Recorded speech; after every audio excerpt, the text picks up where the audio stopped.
Hot 105, 50 minutes of today's R&B and old school. Big Lip and Shelby, Rushin. Welcome to the show. Happy Hump Day Wednesday. I'm so excited. Aren't we all? Oh, the phone is ringing. Oh, that might. Oh, Answer. Hot 105. Is this Vice President Joe Biden? Hey, how are you? What's up? I'm great. I wish I were doing this in person with you. Oh, my goodness. So do we. Well, listen, after COVID, and when you're in the White House, the next time you come to South Florida, you got to promise us you're going to come on the show. And we're going to hold you to it. I promise you, when we're able to do it, I will come on the show. All right. I just want to know, there's an old expression where I come from, you know, HBCUs are the guys that bring me to the dance. You know what I mean? Right. Exactly. And you have two HBCUs in there. I found out, I spoke at both of your Cheney and at Bethune. I've spoken to both. Yes, awesome. Yeah. Look at you, doing it up. Go ahead, Joe. Yeah, man.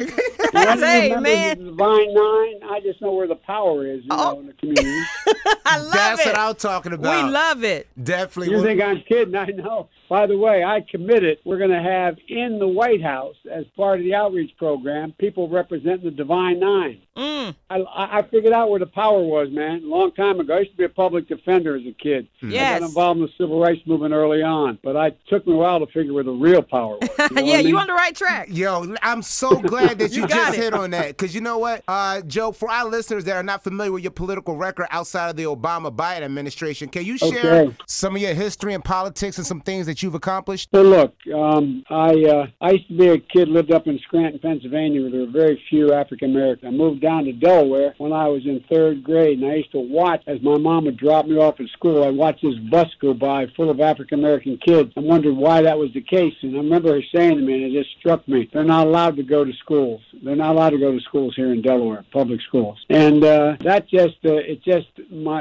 my dad used to say the greatest abuse of power is when you deny people what they're entitled to. And so I got involved early on in the civil rights movement. When I got out of law school, Dr. King was assassinated the year that I graduated from law school. I was at Syracuse University Law School. Yeah. And back to Delaware, which I might add has the 8th largest African-American population in America as a percent of population. What happened to me was it got me engaged. I ended up running for county office to a county councilman so that because I wanted to end redlining. That, you know, and you all know what that is, where they were denying people. There used to be signs in Delaware, you know, because we were segregated by law. Right. The first real campaign I got involved in helping on was a guy named Herman Holloway, the first African-American elected to the state Senate. Still have the bumper sticker, proudly for Holloway. And then I got involved with a group to change the Democratic Party. And, so it became a typical sort of Northeastern Democratic Party. Right. So that's how I got involved. It just was all about. And I got on the Judiciary Committee. I was able to do things like extend the Voting Rights Act for 25 years, which had not been done before. Wow, that's awesome. I didn't know that. And with that being said, we actually have someone on the phone lines, Big Lip, who has a question. Yeah, they have a question for Mr. Vice President Biden. I have a question for him. Okay, great. Go ahead. He's on the line. What is the plan for the African-American community in his administration? What is the plan he has for the African-American community? Main thing we have to do, in my view, is we have to provide economic opportunity. Right. You know, the idea that African-Americans are still in a position where they're receiving they're making a quarter of what white Americans make with the same background, same educations. Exactly. And so there's a lot we can do. If you want me to talk about that, I'm happy to. But ask many questions you want. I'm happy to try to answer them. Awesome. Yes, that is awesome, because I actually have a question. Because you know, Vice President Biden, there's a lot of confusion and, of course, a lot of misinformation out there about where you stand and exactly what it means when one says defund the police. Can you please clarify this for us? First of all, I do not support defunding the police.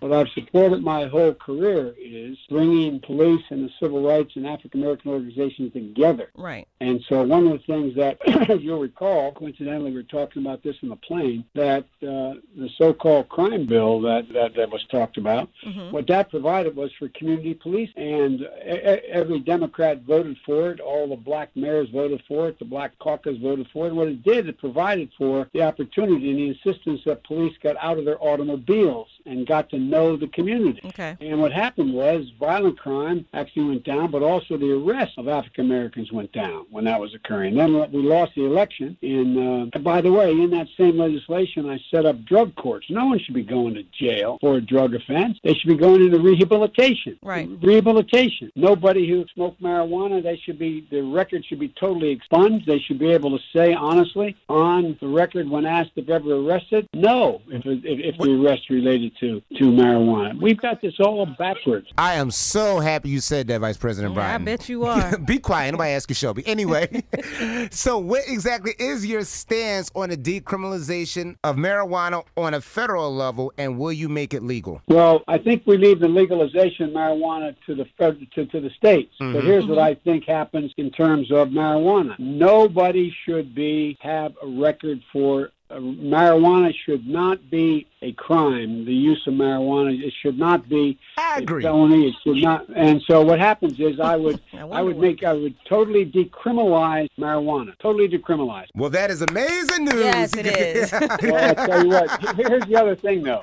Got to go back. There's so many people's lives have been impacted. Yes. By being arrested for the use of right, marijuana. Exactly. You have to wipe out. I really mean this. You got to wipe out the record. Right. Because nobody. If you have to fill out an application, you've ever been arrested, and you have to check yes, it almost doesn't matter. You're out of a job. Absolutely. So the answer, you'll be able to say no when I get this done. No, I haven't been, because it should not be part of anyone's record, period. One thing before you go that I wanted to address is your stance on gun control, because I've been having arguments with people on social media all the time, and it's this perception out there that you want to get rid of the Second Amendment, you want to take away everybody's guns. Is that true? No.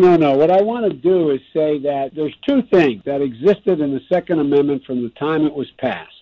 Not everyone is entitled to own a gun from the very beginning, and not everyone can own any kind of weapon that's out there. Right. So there are certain weapons that are assault weapons that have no value. Now, who the hell needs a gun that has a rounds that can fire 100 rounds? Yeah. I've been to too many families. I've been, whether it's meeting with the families down in Florida in the school, meeting up in Connecticut, or out in Las Vegas, all those innocent people being killed.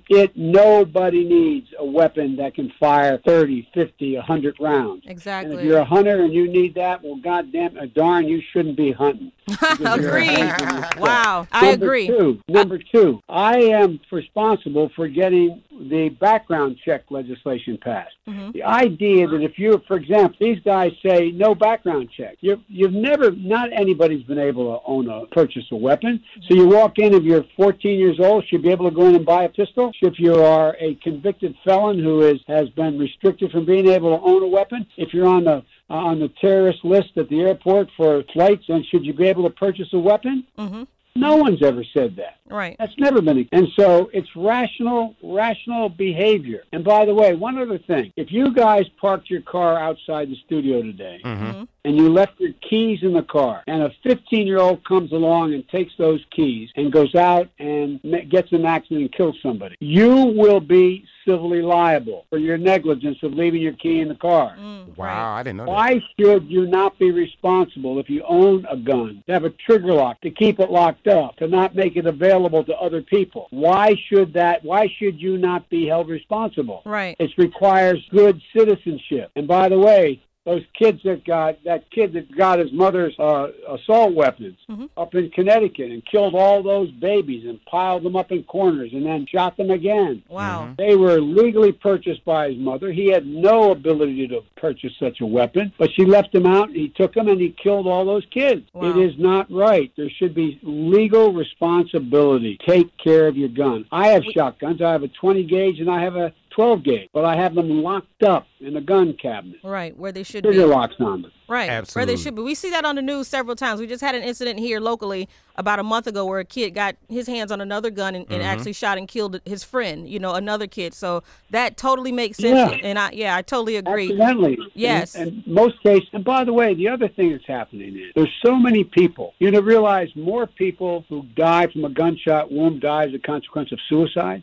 Why is it not reasonable if someone is not in a physical and mental state to be able to take care of themselves? should they be able to go and purchase a weapon. Well said. And I know you got to go because my other phone line is blowing up. We know we got to wrap it up now. Right. Busy man. Well, thank you so much, Vice President Biden, and we can't wait to talk to you again. Okay, talk to you. Thanks. All right. Bye-bye.